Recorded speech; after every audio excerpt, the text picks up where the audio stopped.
A warm hello to everyone. This is my first tutorial on the first lesson of Supplementary Reader, the third level by Jack Finney. The third level is a story about time travel. It basically explores the science fiction genre of time travel.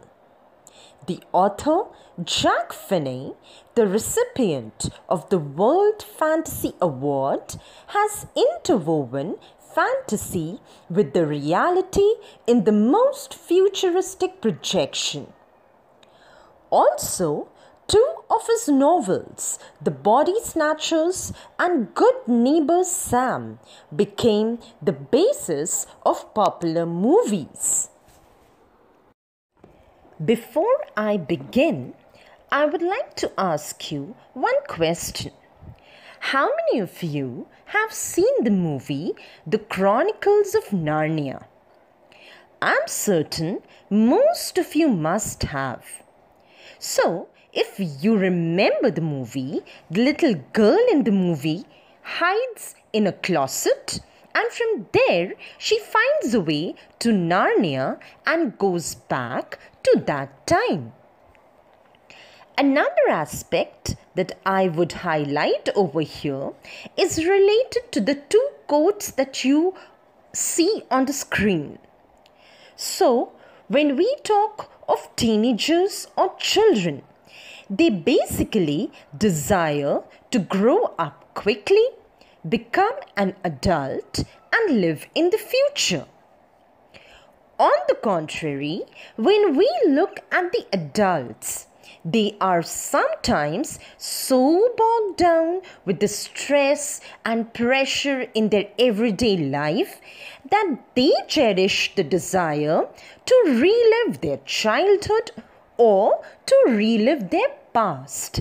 And thus, we have the phrase, those good old days. Now, the reason why I discuss these two aspects is because our story revolves around these two aspects itself. Now, as the story begins, the protagonist of the story says that the presidents of various railroad stations will swear on the fact that there are only two levels in the Grand Central Station. But he tries to bring in another fact by stating that he has been to the third level of that station. Then he clarifies that listening about the third level, people should not think him to be insane. And so he had taken the precautions and he had consulted about the same with his psychiatrist friend. His psychiatrist friend opined that it was nothing but the imagination of the protagonist, more similar to waking dream wish fulfillment.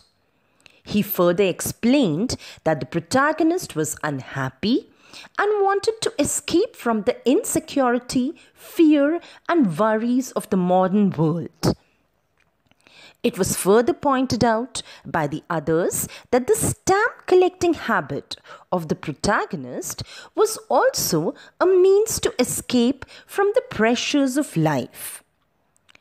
But the protagonist was not convinced with this because he felt that his grandfather lived very peacefully. But he was the one who had started the stamp collection. He also adds on that President Roosevelt also collected stamps. Did that mean that he too wanted to escape from reality? So here, when we look at the discussion that goes on, one aspect of the story that is brought out is that people try to escape from their reality because they are not happy with the stress, the worries, the sufferings that they face in their everyday life. But we also find that the protagonist of our story is not ready to accept this theory, and so he is not convinced when people tell him that what he has been speaking is his imagination, because he is somewhere trying to move away from the sufferings of the modern world.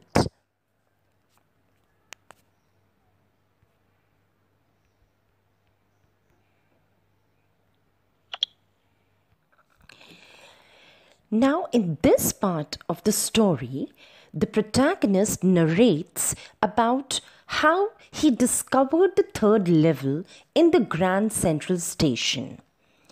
He declares that one summer night he had worked late and was in a hurry to reach his apartment, so he decided to take the subway from the Grand Central Station, thinking it was faster than bus. Further, he introduces himself as Charlie, an ordinary guy who, entering the subway, came across many other people who were very similar to him, and reiterated the fact over here that he was not trying to escape from anything.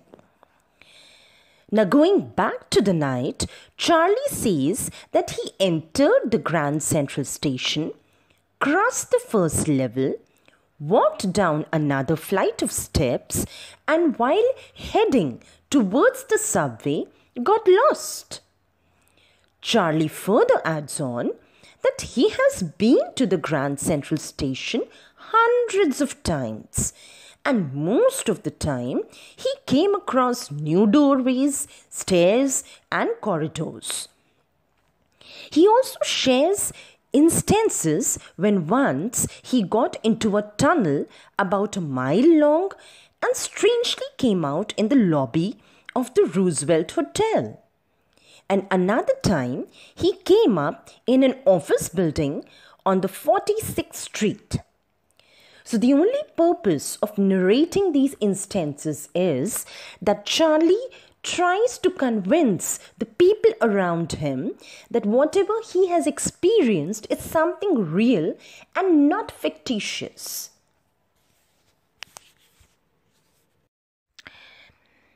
Now, as the story proceeds, in this part of the story, the protagonist narrates about the discovery of the third level in Grand Central Station.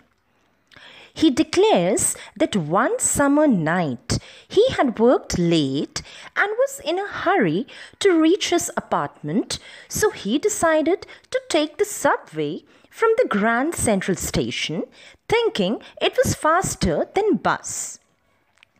Further, he introduces himself as Charlie, an ordinary guy who, entering the subway, came across many other people who were very similar to him, and again reiterated that he was not trying to escape from anything.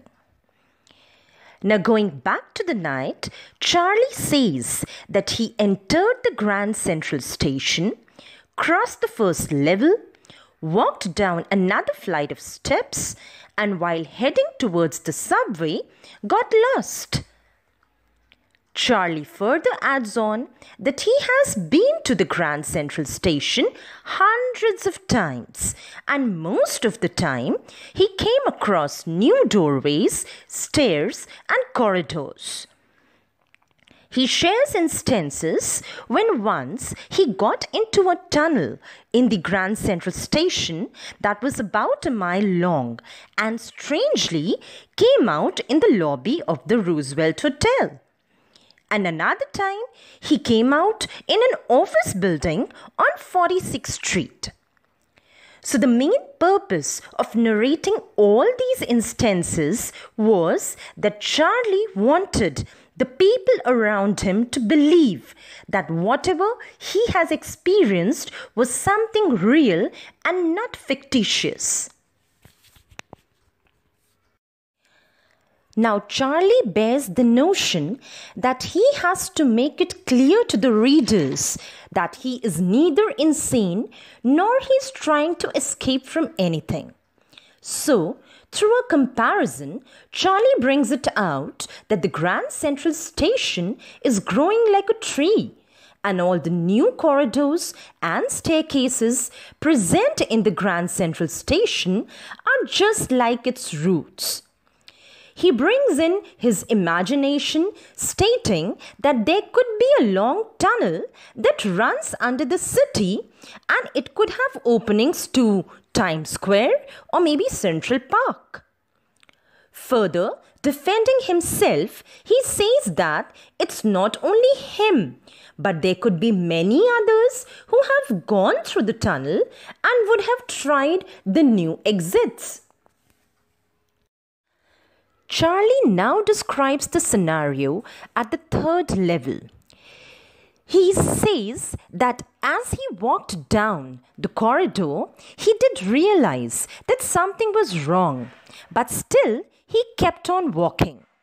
The corridor was empty, and the only sound that he could hear was the sound of his footsteps.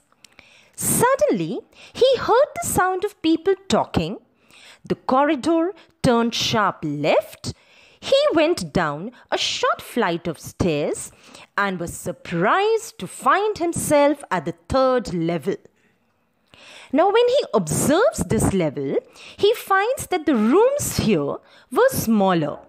There were few ticket windows, and the information booth was made up of wood and looked quite old-fashioned. The lights were also dim, as they were open flame gas lights. There were brass spit buckets on the floor. There was a man observing time in his old-fashioned watch made of gold. Everybody at the station was dressed in the fashion of the late 19th century. Thus, looking at that entire scenario at the station, which was completely different from Charlie's present, he feels that he has definitely traveled back in time.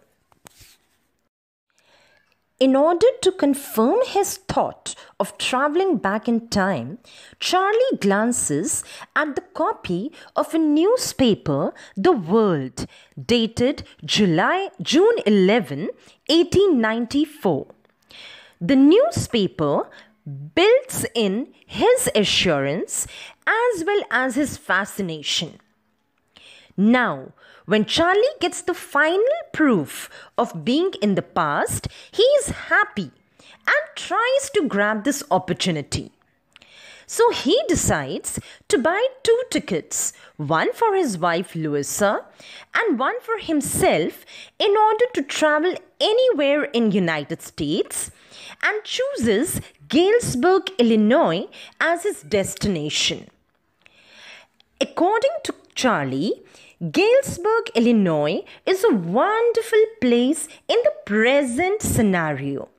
So, he wants the readers to understand that if the place is fascinating presently, then they can imagine the beauty of the place in 1894. Now here, we can very well connect to the fact that Charlie cherished an ardent desire to lead a peaceful life, and so he wanted to go to Illinois with his wife. Excitedly, Charlie goes to the window to buy 2 tickets, but the man at the counter feels that Charlie was fooling around with him. He does not accept Charlie's currency bills, and Charlie also has a glance at that moment itself at the cash drawer of the man at the counter. And then he realizes that the currency in use at the station was of old style. Sensing trouble, Charlie runs away from the 3rd level to escape jail. Now, with this, Charlie is out from the past and is in the present scenario. Next day, Charlie, during the lunch hour, withdraws $300 from his bank and proceeds to a coin dealer to buy old-style currency of 1890. His $300 get reduced to $200 in old-style bills. But Charlie didn't care for the same, as he desperately wanted to reach the third level. Now, with the old currency, when Charlie tries to reach for the third level again, he fails. And after that, he never again finds the corridor that led him to the third level. Even Louisa, his wife, stops him from seeking the third level. And after a few days, Charlie too comes out of that fancy and gets busy with his stamp collection. Suddenly, Sam, the psychiatrist friend of Charlie, disappears. And then Charlie and his wife Louisa get the proof of the existence of the third level, and so they again begin their search for this level. But their attempts turn to be futile. Charlie suspects that Sam is now in Galesburg, peacefully living in the year 1894. How did all this happen?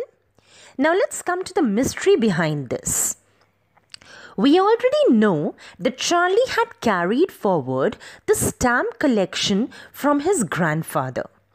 So one day, while finicking through his collection, Charlie finds a strange first day cover which bore the address of Charlie's grandfather's house in Galesburg. This first day cover had been in his collection from 18 July 1894.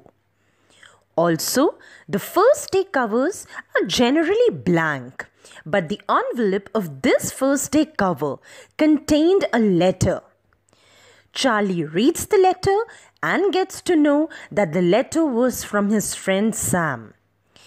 In the letter, Sam had confirmed the existence of third level and had advised Charlie to keep looking for the same. Finally, the reality check of Charlie on Sam reveals that Sam had bought old-style currency worth $800. This amount was quite sufficient for him to set up a hay, feed and grain business, because he knew very well that in Galesburg, Illinois of 1894, he will not be able to continue his profession of being a psychiatrist. So finally, the readers are left with the thought that how come the letter was found in an old first day cover in grandfather's collection? How come the letter was addressed to Charlie and not his grandfather, although the address on the envelope was that of the grandfather? Thus, the letter gives a quick twist to the story, leaving the readers on a curious note and justifying the genre of the story, that is science fiction. And finally, we end up our tutorial. I hope you like it. Thank you.